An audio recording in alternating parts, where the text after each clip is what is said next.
little more than a week ago, I noticed that I wasn't seeing so well on this side. I knew where in the brain that problem would occur, so I ordered my own brain scan, and I have a bad tumor in my left part of my brain. In the very focus of mortality, I feel like I'm progressively becoming immortal. I wake up early in the morning, it's still dark, and I feel like there's like a sweetness in my body, just that I'm here, I'm still here. It's so beautiful, I feel like crying.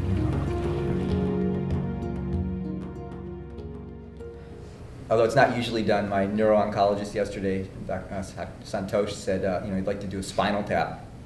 So I figured that's good karma since I've been on the other side of that needle for so many times. So as I'm positioning myself on the table, I'm saying to him, if I were you, I would go between L3 and L4. Your dad, he had a tumor on his right side in the back of the occipital lobe where vision is represented, and that's why he has the visual problem.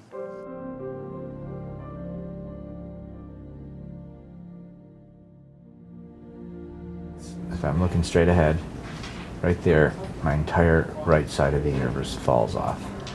It's the weirdest thing. It's like the world is gone, visually. So this disease is bad for a number of reasons. One, it affects your brain, affects your mind, cognition, and changes who you are, right? As opposed to many other cancers where, your mind is intact, this one really, affects sort of the heart and soul of who you are. The reason it's so hard to cure it is, you have this lump here, but this is what you can see. The reality is the tumors are sort of already intertwined within the normal brain that you can't see. And so even in the best of hands with the best surgeon, you get all that you can see out. We know that there's still cells left over, and that's why we do the radiation and chemotherapy afterwards. So what, about an hour and 15? About an hour and 15 minutes or so, give or take. Okay. I don't know, I've been here so many times. Sometimes I stay, sometimes I leave, take a walk.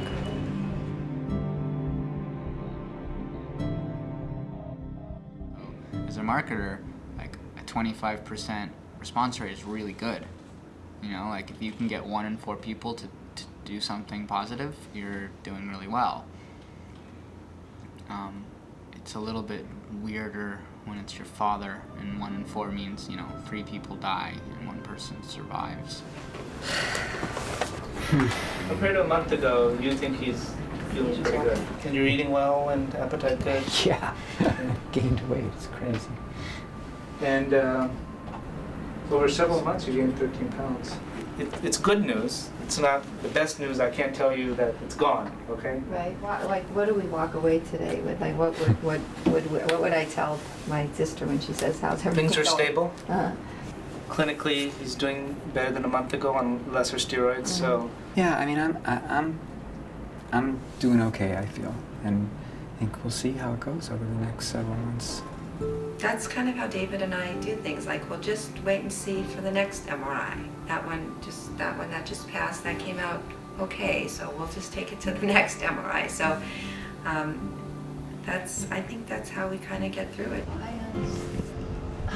Okay. There's 3 responses. One response is, hey, I just have this great feeling, we're gonna beat this thing. Of course it's very well intended, but quite honestly for me right now, it just feels like too much of a rah-rah for where I am. We'll just take it as it comes. The second response is, I'm getting calls from all over about, this doctor can do this, and this person can do this, and this person has this, and I think that will be helpful in the longer run, but right now it's like, I just want to get through this next stage, and I'm completely confident with my doctors. And the third response are people who just will be with me.